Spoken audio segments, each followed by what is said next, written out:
Hey, good evening, good afternoon, good morning, whatever the case may be. Welcome to Cross Examinations. I wanted to come in live without the intro today to see if I could get you guys to just stick around for a little bit longer than the first 30 seconds. Some of these, I've been going through my algorithms and whatnot, and I noticed that there's this drop off during the intro. So I wanted to invite you guys to just stick around for a little while longer this time and figure out, if you're new, what this channel's all about. Well, we're doing 13 Best Atheist Arguments, Part 3 today.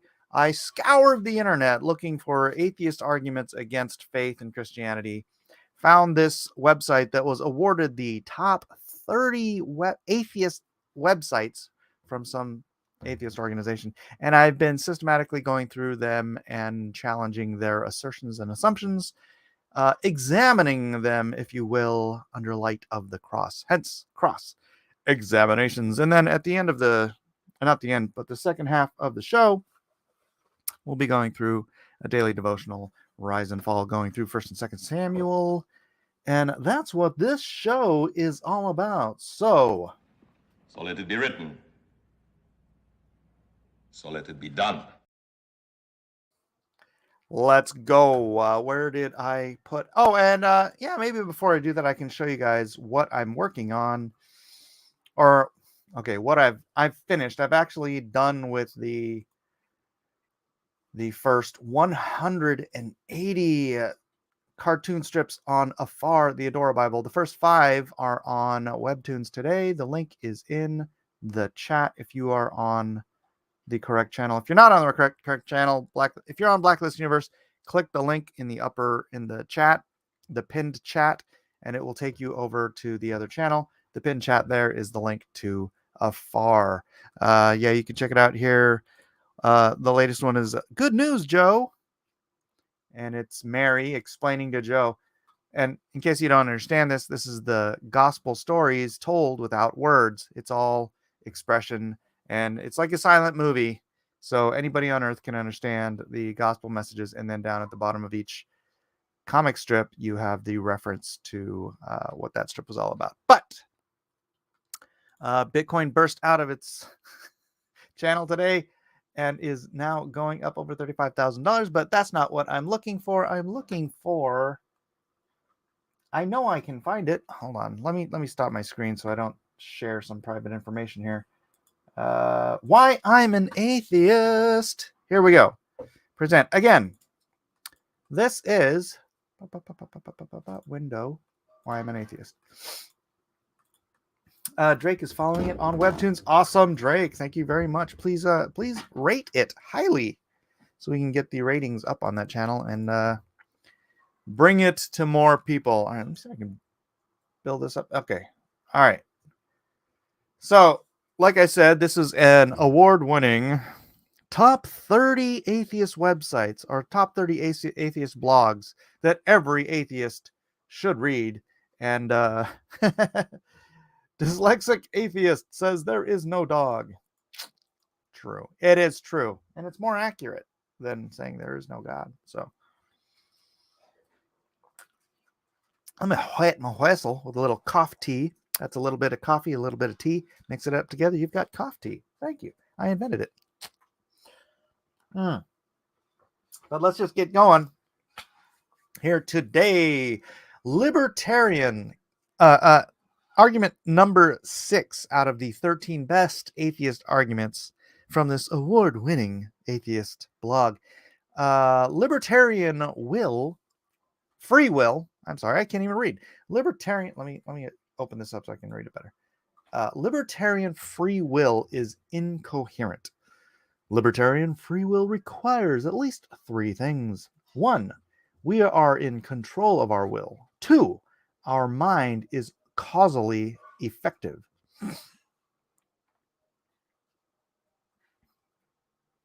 I need to understand what he's saying exactly there. 3, in the same situation, we could have done otherwise, but logically, that's impossible because... Wait, what? In the same situation, we could have done otherwise, but logically, that's impossible because part 1, our thoughts, mind, or will is either caused or uncaused. No other option is available. Okay. Part 2, if our thoughts or whatever caused them are caused, we cannot be in control of them. Oh, that's false. That's completely false.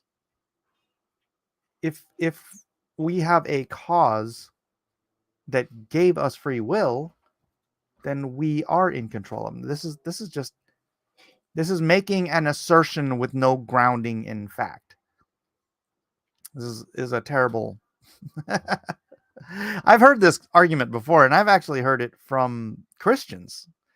They're Calvinists. But let's not get into that bag of worms. Part 3, if our thoughts or whatever caused them are uncaused, we cannot be in control of them. Again, a greater cause giving us free will does not cause that cause to control all of our thoughts. It's otherwise we are automatons, which would be his case. In which case there would be no love, there would be no choice, there would be no sin, there would be no salvation, there'd be nothing. We would be dogs driven by even instinct wouldn't exist. All right, never mind. Part 4, it is logically impossible to choose our thoughts. Well, it's logically impossible for this guy to come to a logical conclusion about anything. Part 5, being in control of our thoughts, mind or will or whatever caused them, is a requirement of libertarian free will. Hey, he got something right. C, therefore, libertarian free will is logically impossible. Okay, this guy doesn't understand if then, especially when your if and your then are both comprised of opinions with no basis in reality. This is a very, very... this guy's so bad at arguing everything. How is this an award-winning atheist blog? I don't get it. I don't get it at all. Who are the atheists that are picking these awards? This is like the Oscars. Yeah, you get it. All right. Many people, upon hearing an argument that free will is false, will immediately respond with the view that there is no free will.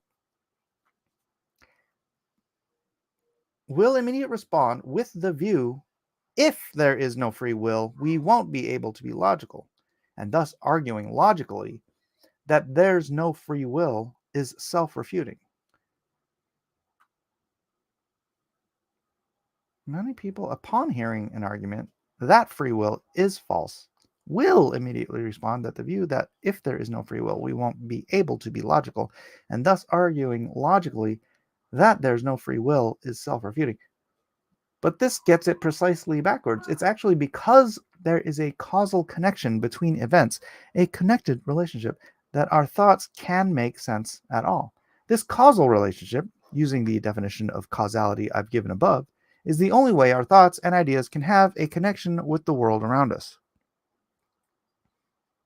In order for our thoughts to be truly free in the libertarian sense, they'd have to be uncaused. Okay. Our thoughts are not caused by the cause that created us. We are created, but we are created with free will and free agency to either choose good or evil, left or right, up or down, to choose hot or cold, to choose everything in life. That is free will. That we are caused, that we have a creator, does not obligate us to the actions of that creator if that creator chose to give us free will. If he had chosen to make us automatons, then you'd have an argument. But he did not choose that, obviously. So the presupposition that a cause is also a controller, one does not follow the other. This argument completely falls apart at its core. It would have to be just a coincidence that they had any connection to reality. Therefore, furthermore, you cannot, by definition, have control over something uncaused. You cannot, by definition, have control over something uncaused. So libertarian free will would require your thoughts to be metaphysically random and spontaneous eruptions with no causal connection to reality. Thus, only determinism can actually make sense of having thoughts that reliably correspond to reality. This guy's a Calvinist.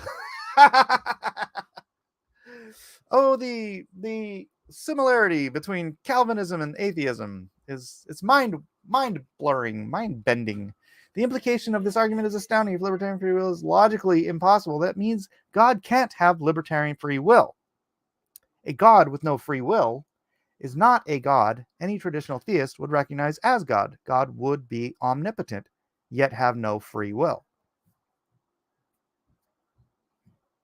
Oh, that's actually a good question. Does God himself need free will? God is bound by perfection, right? So, does he have the option to do evil? No, he doesn't.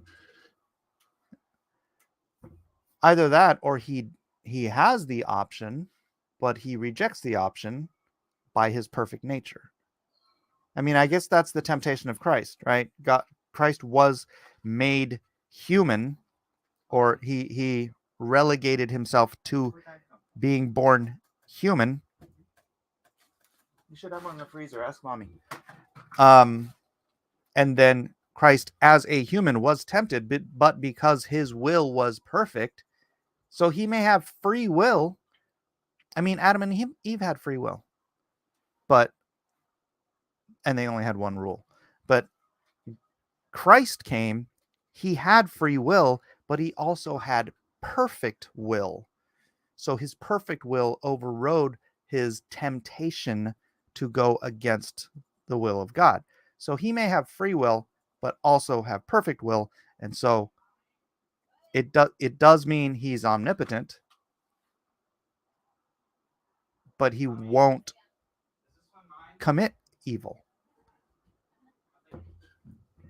The cosmological argument's first premise: anything that begins to exist has a cause.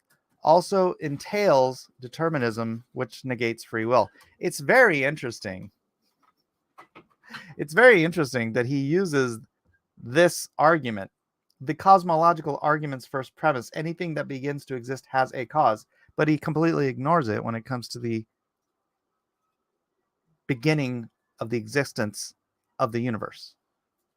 Because then he says, no. See, that's how he has to wrap his head around eternalism. Well, the universe has to be eternal. It has to be. Because if it has a beginning, anything that begins has to have a cause. He's arguing against himself at this point. For the full logical argument, see here, logical argument against free will. I don't need to. You're clearly incapable of making a logical case for your award-winning atheist claptrap. All right, let me see something real quick here. Hey, if you're on Blacklist Universe right now, please click the link up in the corner, the pinned chat. It'll take you to Unapologetic American, and everyone can hang out there together. All right. Award-winning argument number 7. Brute facts are unavoidable. That's an interesting, I've never even heard the term. What is a brute fact? All right, let's go. Let's go. There is a famous trilemma in philosophy called Munchausen trilemma, which states that all explanatory chains will have to terminate in one of 3 options when providing an explanation or proof of anything. 1, the circular argument, in which the theory and proof support each other, like evolution, like the geological age of the earth. 2, the regressive argument, in which each proof requires a further proof ad infinitum. 3, The axiomatic argument, which rests on accepted precepts. When explaining something, and you go down the line of the explanatory chain, you will eventually have to resort on one of these three methods. Either your explanation will be circular, it will require an additional explanation ad infinitum, or it will terminate in an axiom which itself has no further explanation. Since the traditional notion of God in classical theism is that of a timeless, changeless, immaterial mind who also must be infinitely good, infinitely wise, and can do anything logically possible, then all of God's will and desires must exist timelessly and eternally in an unchanging frozen state. Okay, one of these things does not lead to the other. This is making, I don't know, how would you line that up? This is the regressive argument, because he leads nothing. He makes this claim as if it's axiomatic, but really he does nothing to prove this claim. He's making a fool's errand, I'd call it. That would mean that God timelessly and eternally had the desire to create our particular universe, and not some other universe or no universe.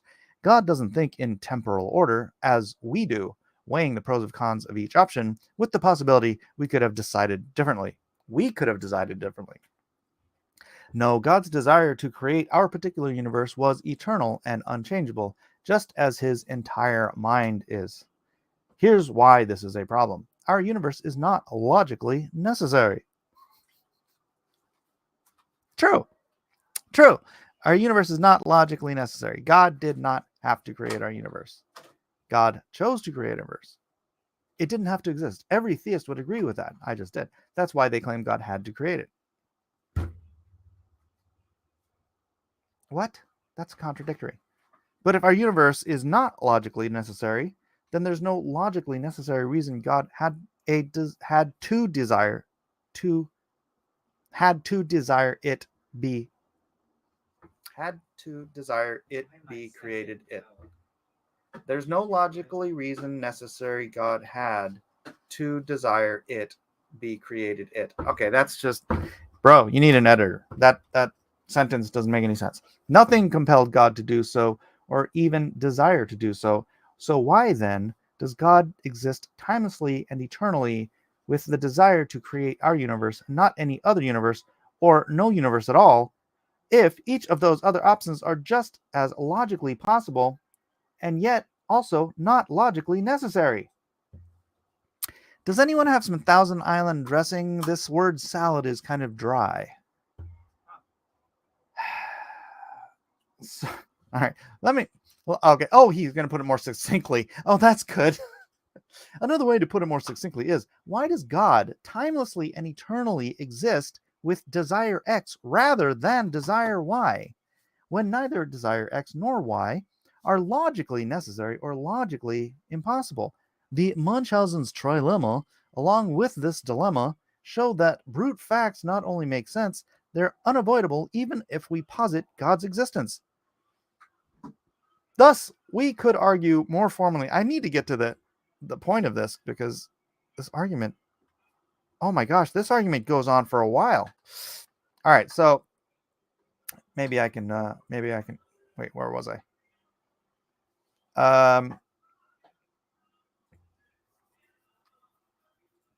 God's desire for, what do you want to call it? Family? For love? This guy clearly isn't a father. I mean, logically, I shouldn't have any more children because I can't afford them and they would take time away from my other children and blah blah blah. I mean, you can logic your way out of whatever. It doesn't have to be an argument for or against logic to desire to want to expand your family, your love, the people you care about, and the people, and to create a universe where that makes that entirely possible. It's neither logical nor illogical. Logic doesn't have to box God in to desires of his own will, right? That's not a logical problem. That's not math. It's not illogical to do A or B or C in this scenario. And him trying to encase this decision of God to say, I am love, and I would love to love more people to love. I would like to create more love in my reality, his eternal reality. He wanted to create a family. What is illogical about that? Trying to say that he's locked into a stasis of he must only remain eternally in his eternal state as he is, and not want to do anything different, while remaining true to his nature, i.e., not being hypocritical, i.e., not sinning, i.e., not quote unquote changing. That's what is unchangeable about God, is that his nature remains perfect and pure and true always. Not that he is locked into stasis like a giant metaphysical statue that can neither move nor think.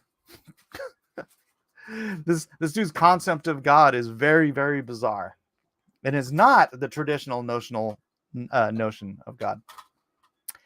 He says, 1, the traditional notion of God in classical theism is that of a timeless, changeless, immaterial mind who also must be infinitely good, infinitely wise, and can do anything logically possible.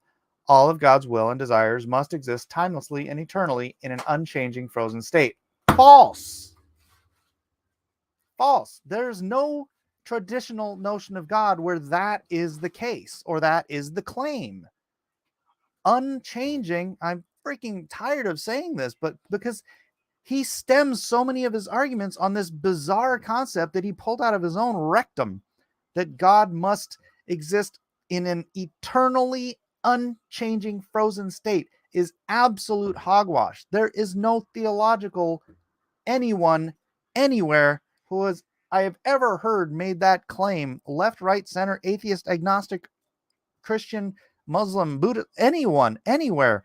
Where does this guy get this stupid argument from? I'd really like to know. Did he pull it out of his own butt, or is he getting this from someone else? If anyone knows where this argument comes from, what idiot put this out into the world, which convinced this guy that all of these arguments are so solid because God must be frozen in a changeless state permanently that cannot do anything. He's completely impotent. The God of this atheist imagination is an impotent statue. It's ridiculous. It's foolishness on its face. 3, that would mean, see, now he's building a conclusion based off of foolishness. That would mean that God timelessly and eternally had the desire to create our particular universe and not some other universe, or no universe. Our universe is not logically necessary. Okay, I can't go on with this. That it's all compounded on that one fallacy. That ridiculous argument that God is a metaphysical statue. He's literally turned God into an idol, like it has no mouth. It's like a wooden idol. That's his idea of God, is like the statue of Christ, the statue in a Catholic church that's nailed to the cross. He thinks that's literally God, an unmovable, unchanging, anything, frozen in space and time, or outside of space and time statue. And then he builds his entire case over and over. Every rung on this ladder is built on that ridiculous presupposition. The theist would have to show that it was logically necessary for God to create a particular universe in order to avoid eventually coming to a brute fact. What does that even mean? And again, what does logic have to do with it? He's not Spock either. Well, logically, sir, I don't think you should have children, because logically, children will take time and resources away from your predetermined busy lifestyle and blah, blah, blah, blah, blah. It's having the choice to have children is not a logical choice. The choice to create people to love is not based on or going against logic. Logic does not enter the scenario unless you're sitting there trying to decide if you can afford kids. God can afford kids. There's no way to answer this question, even in principle, with something logically necessary, because it's not a logical argument. Thus, at least one brute fact must exist, even if God exists. I honestly don't understand what he's trying to argue when he says that. One brute. Hey, if you're over on Blacklist Universe, please click the link in the chat, the pinned chat, and come on over to Unapologetic American Watch with the rest of us. Another way to look at this problem is another example of God's contradictory nature. And this is especially true on the Thomistic conception of God the Catholic Church espouses. All right, I'm not a big Catholic Church fan, but let's see what he's going. God's nature is necessary. 2. The choice to create this universe is part of God's nature.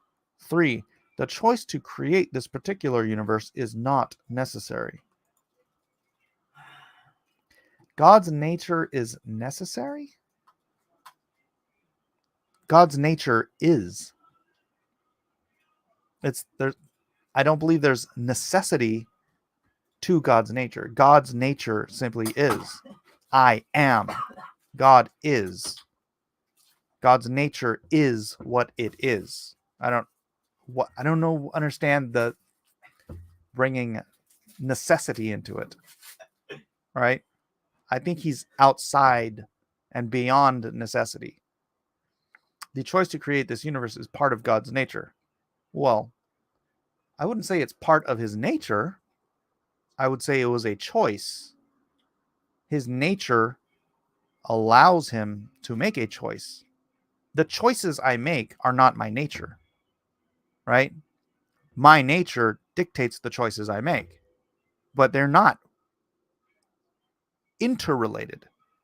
They may be correlated, but they're not interrelated. So, no, a choice is not part of your nature. The choice to create the universe is not part of God's nature. It is a result of God's nature. This guy's not that smart. The choice to create this particular universe is not necessary. Okay, I'll agree with that. God could have or could not have chosen to create this universe. The other two are false presuppositions. So God's nature is both necessary and not necessary. Since Thomists argue that God's will is identical to his substance, it's therefore identical to his essence.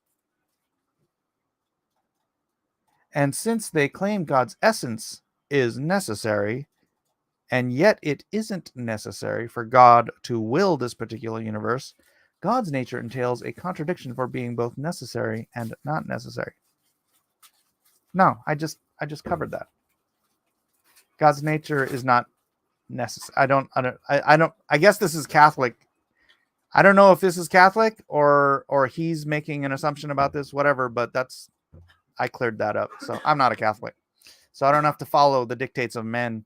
That's a wonderful thing about being able to think for yourself. It's like, I don't care if it's written in the Council of Trent. Doesn't mean I have to freaking agree with it.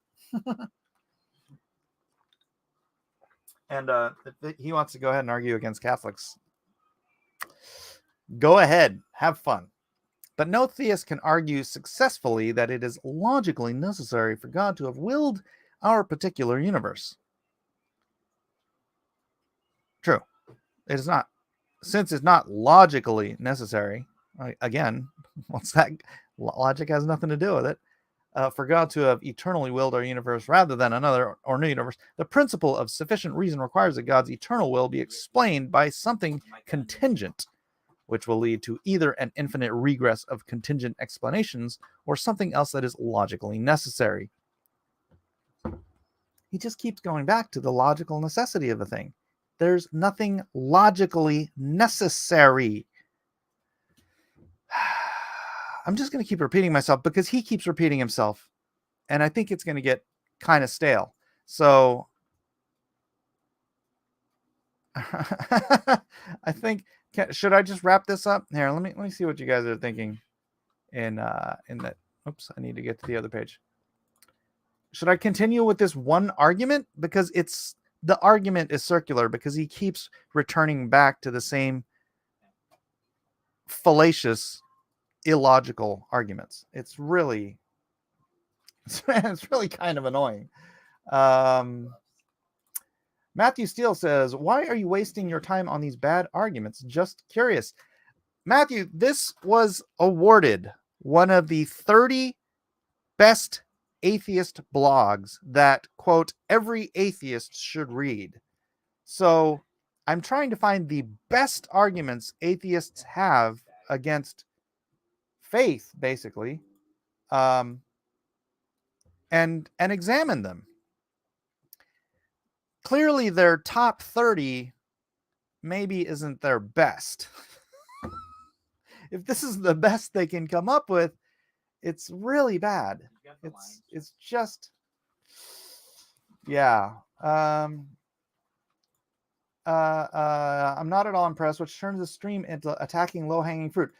Bro, Matthew, if you can find better fruit for me to argue with, please do. All I'm asking for is a good argument, something that makes me go, right? Rather than this is ridiculous. And you're true, because this is ridiculous. Atheist, just checking in to see if the supposed best arguments are any good. Bro, if you know you're an atheist, bet. If you know better stuff, then drop it in the comment section, please. I will freaking jettison this entire next. If you bring me better atheist arguments for the next stream, I will jettison the remaining. How many we got left? 8, 8, 9. We got 5 more in this one, I think. Is that right? Or is it counting backwards? Was that 7, 8, or 9, 7? Yeah, 7, 8. Because, yeah, I agree with you. This is a terrible argument. Anything which can exist can exist. Anything which can exist can exist. Matthew, you're a smarter atheist than the top 30 blog writer. All right. But with God, you have to assume that it's logically possible that it exists without any reason to think it's actually possible. Matthew's got a better head on his shoulders. All right. There is nothing logical with creating your own basketball team, Mike. LOL. Alpha Proto says, but the Pope said. Alpha Proto says, this stuff is painful to listen to. That's why I've pieced out on these streams. I'm sorry. I'm trying to. Look, I started this channel as an apologetics channel, and I wanted to have people leave good arguments in the comments section, and then I would go back and I would argue the arguments that people brought me. But nobody does that. So Matthew, if you would like to become my foil, please leave good arguments in the comment section and I will tackle those. So I had to go out in the internet and try to find the best stuff, and I'm looking up the best arguments. That's why I went to this one. It said that it's an award-winning atheist blog, and clearly, if this is the best fruit they got, an apologetics channel, but I thought you were an unapologetic American. Womp womp. Apologetics means arguing for an issue, right? Being unapologetic means something different. Means what does unapologetic mean? It means I'll make no apologies that I am an American. I'll apologize for our current president. Awarded by who exactly? The author's mom? I know. I'm starting to think maybe that's the case. All right. So do you guys just, oh my gosh, we're 34 minutes in. I have to stop this anyways because I got to get to Rise and Fall. So let's stop the screen and get over to, and yeah, again, I apologize. This is the best stuff that I can find. So if you can find something better, please challenge me. Please give me something that I can at least, not immediately freaking stomp on. I don't mind a good argument. I love a good argument. I love stuff that challenges my mind and makes me actually think and reconsider stuff. That's how I became a Christian. Let's see. Samuel. All right, we are getting into 2 Samuel chapter 14. And by the way, Matthew Steele, please stick around. Like, subscribe, and share. Come over to an apologetic American if you are watching over on Blacklist Universe. Would you please? All right, we are in chapter 13 today. Present, share screen. Sure. All right.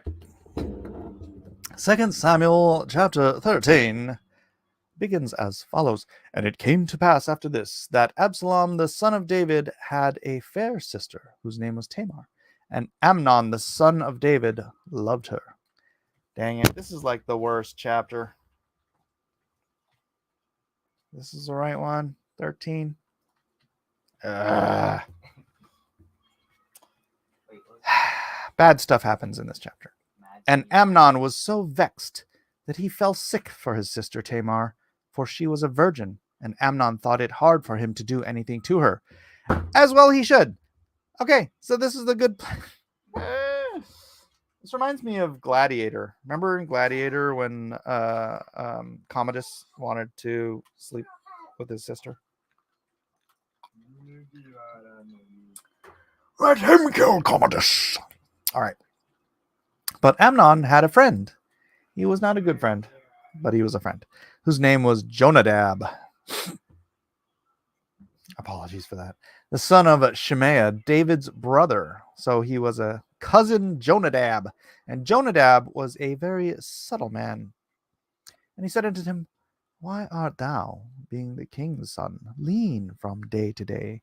Wilt not thou tell me? And Amnon said to him, I love Tamar, my brother Absalom's sister, also my half-sister. And Jonadab said unto him, Lay thee down on thy bed, and make thyself sick. Wow, this so reminds me of Gladiator. Remember this? The guy who's telling Commodus about the sea snake? I have heard of a snake that lays on the bottom of the sea and pretends to be dead.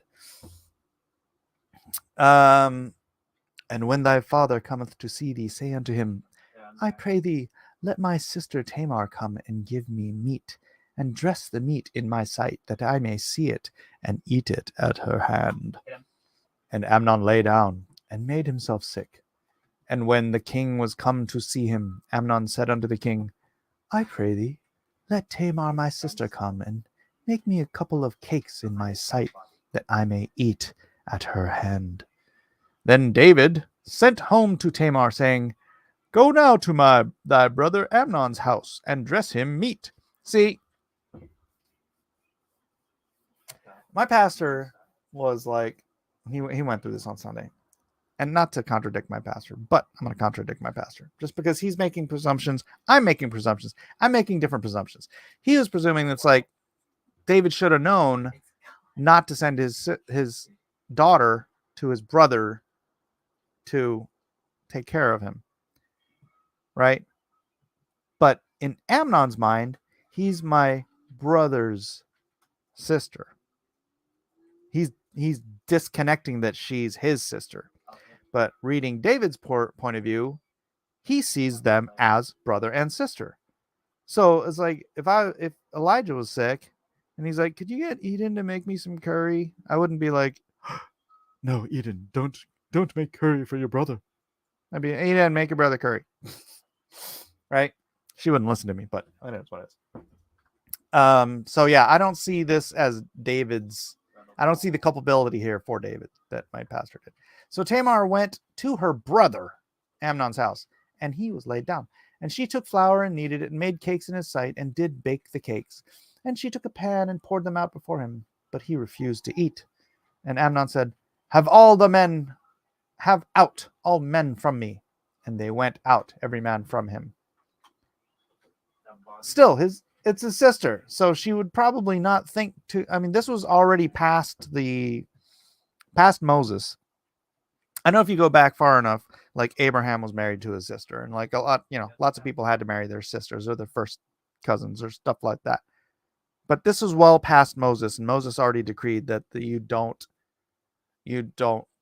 already delineated the ancestral lines were off limits. So, Joe says, by the way, Mike, there's an interesting historical channel that focuses in the Middle East and Mesopotamia called History with Sai. You might be surprised by comparing archaeology with the folks' tales on OT. Yeah, hey, hit me up, man. Are you in the Discord? Otherwise, you can just drop it in the comments. I don't remember if you're in the Discord or not. All right. And Amnon said unto Tamar, bring the meat in my chamber that I may eat of thine hand. And Tamar took the cakes which she had made and brought them into the chamber to Amnon her brother. And when she had brought them to him to eat, he took hold of her and said unto her, come lie with me, sister. And she answered, no, my brother, do not force me, for no such thing ought to be done in Israel. Do not do this folly. In other words, don't be an idiot.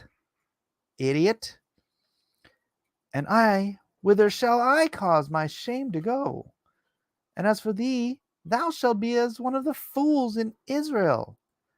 You're going to make a jackass out of yourself.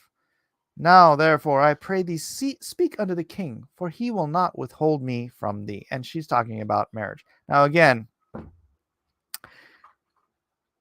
clearly these guys were not reading Leviticus enough, because Moses declared this level of relations to be a no. But, I mean, going back, like I said, Abraham was married to his sister. Isaac was married to his first cousin, I believe. Rachel, I think Rachel and Leah were his first cousins. Jacob. Or was that Jacob? That might be Jacob. Anyways, the ancestral stuff, the delineation. Oh, no, because that was, no, yeah, that's right. Yeah, this is well after Moses. So they have the law. Clearly, they were not good at reading the law because of what happened in the previous chapter with the Ark of the Covenant and all that stuff. But anyways, don't be an idiot. That's a funny translation. I mean, it's accurate, right? Because Amnon was trying to go full Lannister here. Yeah. Howbeit, he would not hearken unto her voice, but being stronger than she, forced her and lay with her. Oh my gosh, I just saw the funniest video. There's a video of these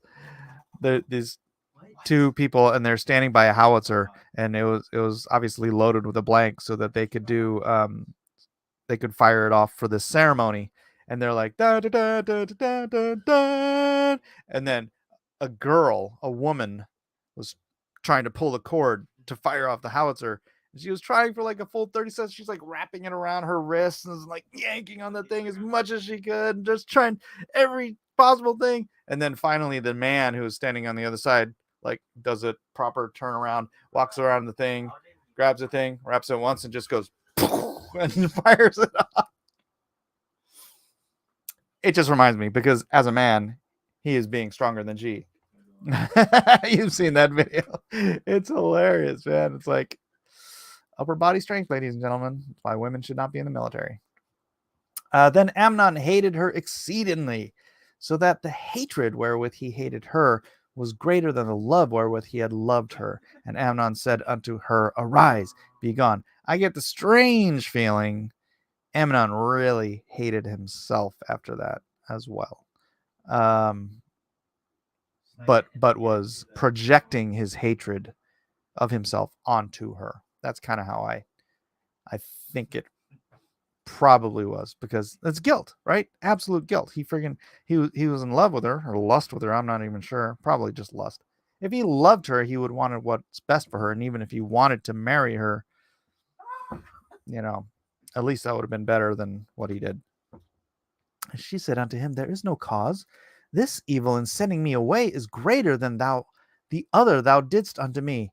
But he would not hearken unto her. Okay, now in a modern context, we're all like, what are you talking about?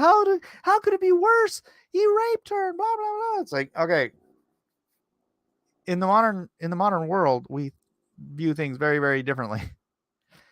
in that day, this means she is ruined. She's the daughter of the king, and she's been raped, and she has been ruined, which means, generally speaking, no one else would want to marry her, right? Sorry, that's the culture of the day. It's very, very difficult. And like, she's the daughter of the king, so what? She's not going to go do other stuff. So I believe she ended up being alone for the rest of her life. So that was the ruin, right? It's like she could have dealt with the other thing. I mean, obviously she's like, look, David, our dad will let us get married. She was obviously willing to do that. So I don't know. It was a rough. This is a rough situation. Anyway, yeah, she seized goods. Then he called his servant that ministered unto him and said, put now this woman out from me and bolt the door after her. Yeah, not my sister, not the princess, the daughter of the king, this woman. And she had a garment of diverse colors upon her, for with such robes were the king's daughters that were virgins apparelled. Then his servant brought her out and bolted the door after her. And Tamar put ashes on her head and rent her garment of diverse colors that was on her and laid her hand on her head and went on crying. This is mourning, obviously. This is the traditional mourning. This is the traditional mourning, the outward expression of grief in Israel. You rent your clothes and you put ashes on your head. And Absalom, her brother, said unto her, hath Amnon thy brother been with thee? But hold now thy peace, my sister. He is thy brother. Regard not this thing. So Tamar remained desolate in her brother Absalom's house. There's another way I'm going to disagree with my pastor, because the way he reads this, he thought what Absalom was saying to her was bad, like telling her to just, shut up, don't say anything about it. That's not how I read this. He's telling her, regard not this thing. Don't think about this. But he is obviously, he's trying to shoulder. I mean, okay, this is just how I read it. Absalom is trying to shoulder the grief of his sister. Like, because he's obviously, spoilers, he's plotting and planning to excise revenge on Amnon for this. And he's boiling up underneath. But he's trying to tell her, he's trying to give her peace. That's how it reads to me.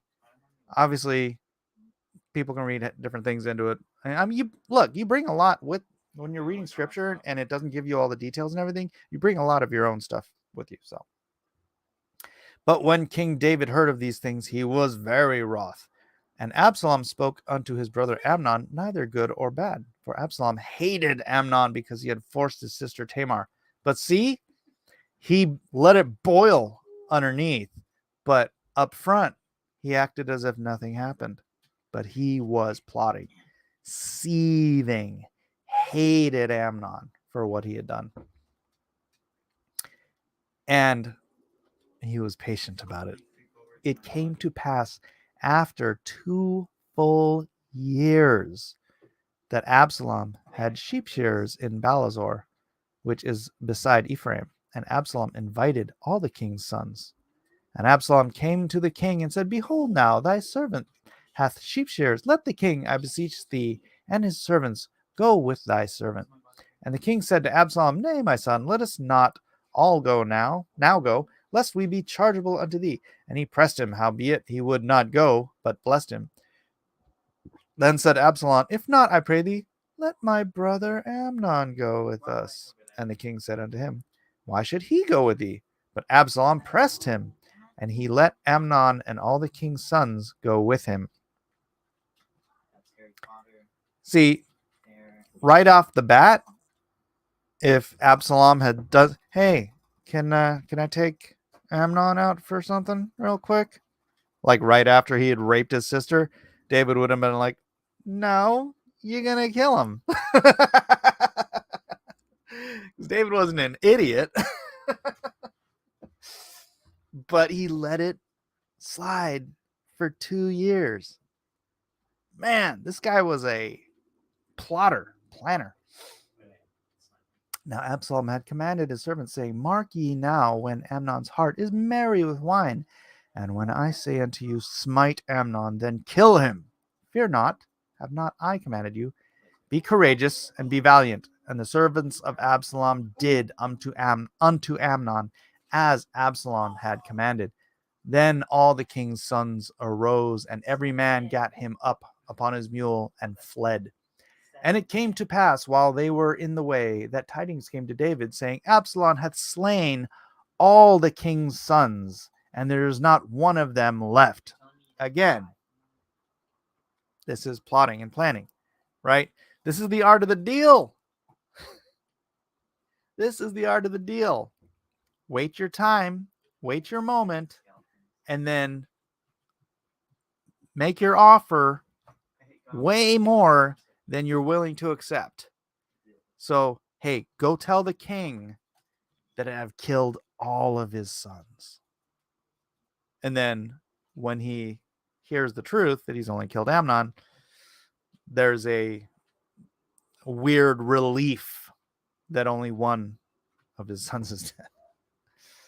The king arose and tore his garments and lay on the earth, and all his servants stood by with their clothes rent. And Jonadab, the son of Shemaiah, David's brother, answered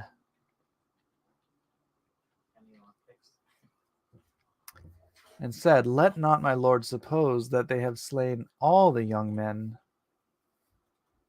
the king's sons, for Amnon only is dead. For by the appointment of Absalom this hath been determined from the day he forced his sister Tamar. Am I missing something here?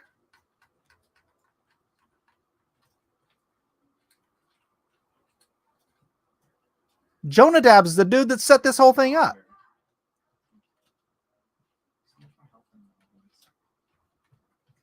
Friggin' Jonadab. Now therefore let not my lord the king take the thing to his heart to think that all the king's sons are dead, for Amnon only is dead. But Absalom fled, and the young man that kept the watch lifted up his eyes and looked, and behold, there came much people by the way to the hillside behind him. And Jonadab said unto the king, Behold, the king's sons come. As thy servant said, so it is. I hit him hard. Joe, did you just hit me? I want to know what's going on here. Draw. The skeleton. Freaking Jonadab. Jonadab caused all of this. And Jonadab is still there. Let not my lord suppose.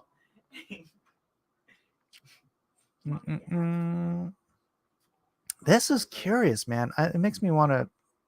It makes me want to see if there's any Bible commentary about this, or where else what else Jonadab does in Scripture. I wonder. I'm gonna look into that.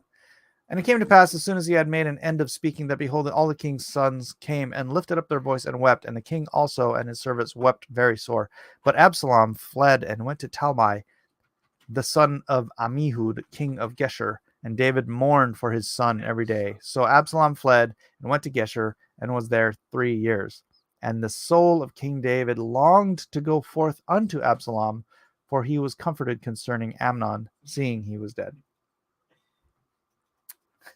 Mike is shaking his fist at Jonadab. Well, I mean, come on. It's like he started it. He's the whole reason this thing happened. And then he's still there at the side of the king, trying to comfort the king over something that he was the cause of. It's just very interesting to me. And the soul of the king longed to go forth unto Absalom, for he was comforted concerning Amnon, seeing he was dead.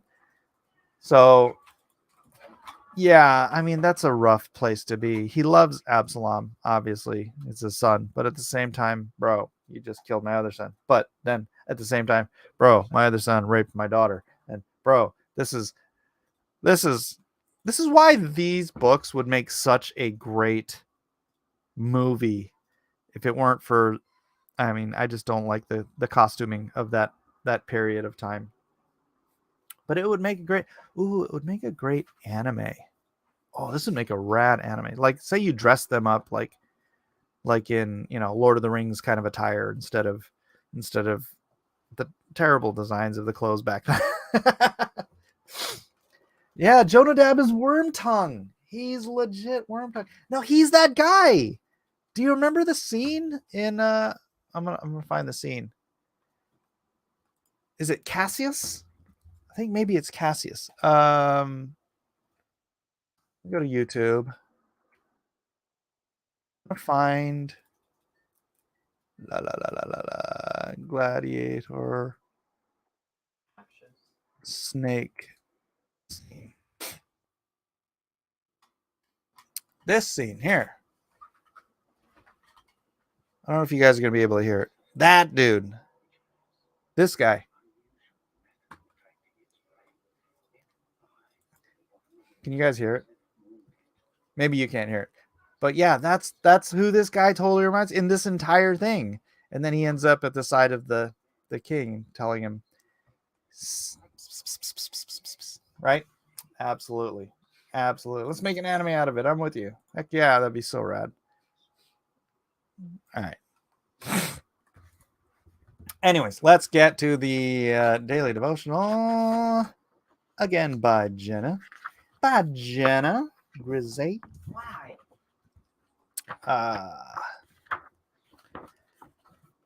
David the father. In order to get a full picture of David's inaction toward Amnon and Absalom's sin, a few puzzle pieces must be first collected. The ability to see the first puzzle piece depends largely on the Bible translation. In the New King James Version, David's reaction to Amnon's rape of his half-sister is brief, saying, "But when King David heard of all these things, he was very angry." The contemporary English version adds more. When David heard what had happened to Tamar, he was very angry. But Amnon was his oldest son and also his favorite, and David would not do anything to make Amnon unhappy.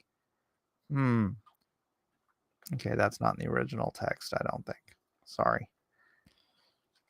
I mean, it's an understandable extrapolation, but it's not in the text. The second puzzle piece comes from commentators. Many suggest David, forever burdened with the remorse of his own sin, feels wrong condemning anyone else. Bible teacher Beth Moore speculates David allows his own failure to disable him to lead his household in justice and righteousness. He had been forgiven by God, but had not chosen to live like a forgiven person. He allowed his own sense of guilt to handicap him as a parent.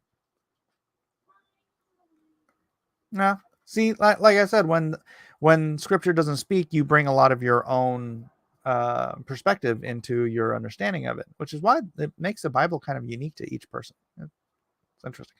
Finally, First Kings contributes a third final piece when David's fourth son, Adonijah, tries to usurp the throne.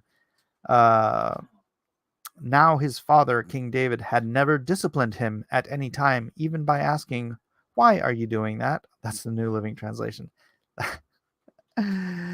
David was not a great father, I guess. Put the pieces together and a picture emerges. David did not discipline his children. No one knows all of his motives, and reasons are often multifaceted, but twice in 2 Samuel 13, atrocious crimes are committed, rape and murder, and David never addresses any of it. He feels emotions, comes to acceptance, and then moves into his new normal. David's son Solomon, having grown up in this household, has a few thoughts on this. He says, "Discipline your children while there is hope. Otherwise, you will ruin their lives." New Living Translation, Proverbs 19:18. Don't fail to discipline your children. They won't die if you spank them. Physical discipline may well have saved them from death. Proverbs 23:13-14. Whoever spares the rod hates his son, but who loves him is diligent to discipline him. Proverbs 13:24. Indulgent parenting produces self-destructive adults. As a child that runs wild never has to exercise self-control or temperance, they are foolish and willful, which carries on into adulthood. An entitled, manipulative child will become an entitled, manipulative adult, and they will join BLM and Antifa. Solomon seemed to think that discipline was an issue of both of life and death. Perhaps it was because, in the case of his brothers, it was. Ephesians 6, question 1, offers balance to the proverbs listed above. How might a parent overshoot discipline? Well, abuse, yeah, obviously. And for me, not explaining disciplining out of anger rather than out of righteousness, rather than trying to explain and sort of show justice and righteous discipline, just hitting out of anger in any sense, that that's not how you're supposed to do it. Question number 2, has anyone in your life modeled good parenting? What did they do and what did they not do? How did it look practically?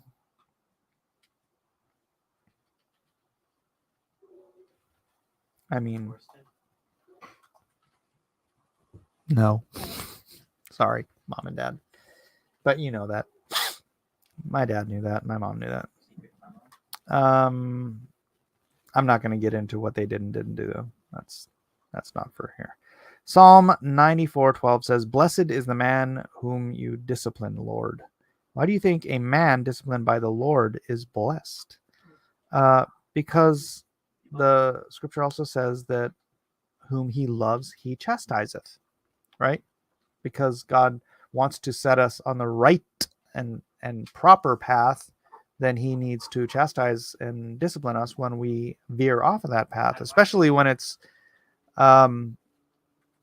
people know you're a Christian. You're not a secret Christian, right? So if you're a good Christian, or you're an open, avowed Christian, and you're doing things that tarnish the name of Christ, yeah, God should good and well discipline you. Daily prayer. Although painful, thank you, God, for your faithful discipline. You are a good Father. In Jesus' name, amen. Jenna's prayers are always so short. That's all right, because they're poignant and good. All right. 2 Samuel 13 in the can. I am running out of ink in this pen. That is it. We've got 2 weeks and 2 days left on the list. Again, if you want to get a copy of this devotional, the PDF is in the pinned chat in Cross Examinations in the Discord. Please just join the Discord. The link is in the description. All right. Kings with Ian McShane is a series in the modern setting. Shut up. Really? Where can I see that? Where is it? Is it on? Yeah, dude, I totally want to check that out. Is that on Amazon or Netflix or something? No sound. Oh yeah, Gladiator, or even a sci-fi setting, but the same story. Yeah, the story is fantastic. It would do great in any setting, but I just don't like this. See, even if they're dressed like, I don't know, in Gladiator, it would be better. But the ancient Israel, and oh gosh, I hate the way the Philistines dressed. I would want the Philistines to dress like you want your bad guys to look awesome, right? And the Philistines are the bad guys, but they had these dumb things, and if you ever go look at the way at Philistine design, just terrible designs. Gosh, that's why. I mean, say what you want about Hitler. He hired Hugo Boss to design his uniforms. They looked good. All right. Anyway, that's it for today. I want to thank everybody for being here. Again, like, subscribe, share. Please smash the like button before you leave if you are. And if you would, please leave a link in the description. Not a link. Please leave a comment in the description if you've got questions, comments, whatnot. Do that and join us in the Discord as well. Goliath was supposed to be a tank, and David took it out with a gun. ATGM. I don't know what that's. G is not next to U. M is next to N. Isaac. I don't know what you're writing. A gun? David? Take it out with Did you just get one tap? arc germ? I don't know. Let me know. Anyways, that's it for me, ladies and gentlemen. Thank you for being here once again. God bless us, everyone, and we'll see you on the next exciting episode of Cross Examinations. Back in line, you dog!